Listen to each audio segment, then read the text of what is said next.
He stepped into the store like any other customer, unaware that everyone inside had no idea who he really was. By the end of the day, the truth would shatter their world and expose a hidden reality many pretend doesn't exist. What he saw inside would change everything, and it would leave a mark that no apology could erase. He walked past the aisles, every step measured, every glance sharp. The employees smiled politely, nodded, but there was a stiffness in their movements he couldn't ignore. Something was off, tiny things at first, a whispered comment that stopped when he turned his head, a shift in posture when he approached. The air felt heavy, thick with unspoken assumptions. He knew he didn't belong here, not to them, not in their eyes. He moved toward the electronics section, watching carefully. A cashier followed his every move, pretending to arrange products, but clearly monitoring him. His chest tightened. The realization hit. This wasn't about store rules, inventory, or customer service. It was about him, the color of his skin, the quiet suspicion that he was somehow other in the place he owned. A manager appeared, clipboard in hand, speaking in a tone that sounded professional, neutral, but the words carried a weight, a judgment.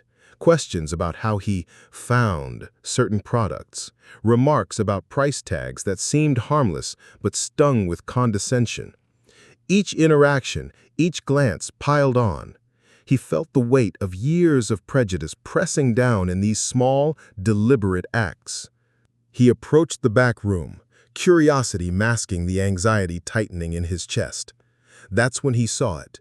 A stack of reports, notes detailing employee behavior, complaints that didn't make sense.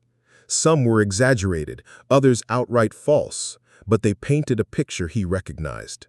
Assumptions based on stereotypes, biases influencing every decision, every reaction.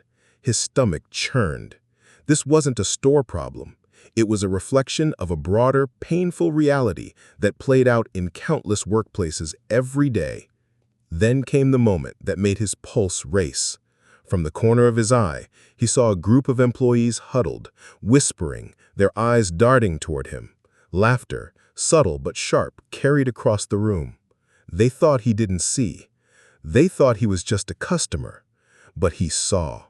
He saw the fear, the disrespect, the arrogance of people who believed their assumptions gave them power over him. He took a deep breath, feeling the tension coil in his chest. Every step he took forward was heavier, every observation more damning, and yet he remained calm on the surface, silent, calculating, absorbing every injustice with the patience of someone who knew the next move would change everything. Because what they didn't realize, the man they judged and underestimated was the one who held the power to rewrite the rules. He stood in the middle of the store, heart hammering, every nerve on fire.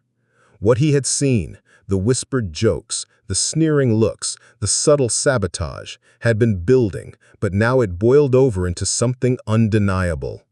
A manager stepped toward him, clipboard raised like a shield, voice sharp with authority. "We need to talk about your behavior." The words hit him like a blow. They weren't talking about his behavior. They were questioning his presence, his right to exist in the place he had built.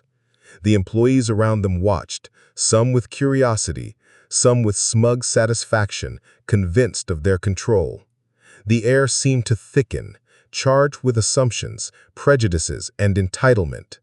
For a moment, he froze, letting it all sink in. The injustice, the audacity, the blatant disregard for truth. Anger coursed through him, raw and unyielding, but so did clarity. Every snare, every whisper, every subtle act of discrimination crystallized in his mind. They had underestimated him, assumed he was powerless, and now that assumption would meet its reckoning. He took a slow, deliberate step forward. Silence fell over the store, as realization rippled through the employees. They hadn't noticed the way he carried himself, the quiet authority that had always been his, hidden beneath the guise of anonymity. Every eye turned toward him, and in that instant the balance of power shifted. He raised his hand, and the moment stretched, a pause heavy with tension, waiting, knowing, and finally, a single decisive action that would leave no doubt. The truth would be revealed. And as the employee's expressions changed from arrogance to disbelief, from confidence to fear, he knew one thing for certain. Nothing would ever be the same again. By the time the day ended, the store was silent in a way it had never been before. The employees, once confident and dismissive, now stared with a mix of shock, fear, and disbelief. He had seen everything, felt everything, and he had acted.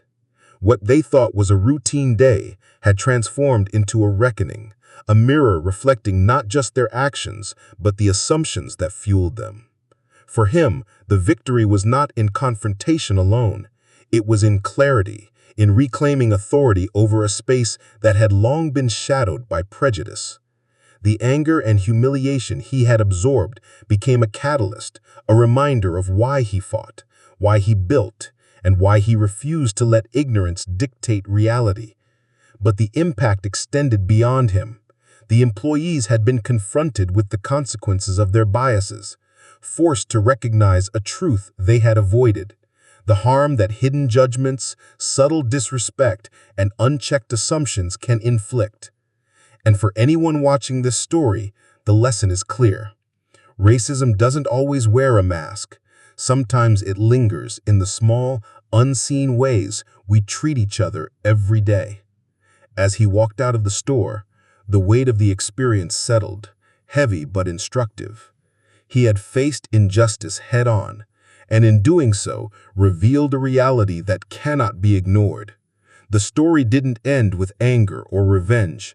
It ended with awareness, a challenge, and a call to reflect on how far society has yet to go. Because this isn't just one man's story. It is the story of countless voices silenced, overlooked, or dismissed. And the question remains, echoing long after the doors close, how many more times must injustice play out before the world truly sees and acts?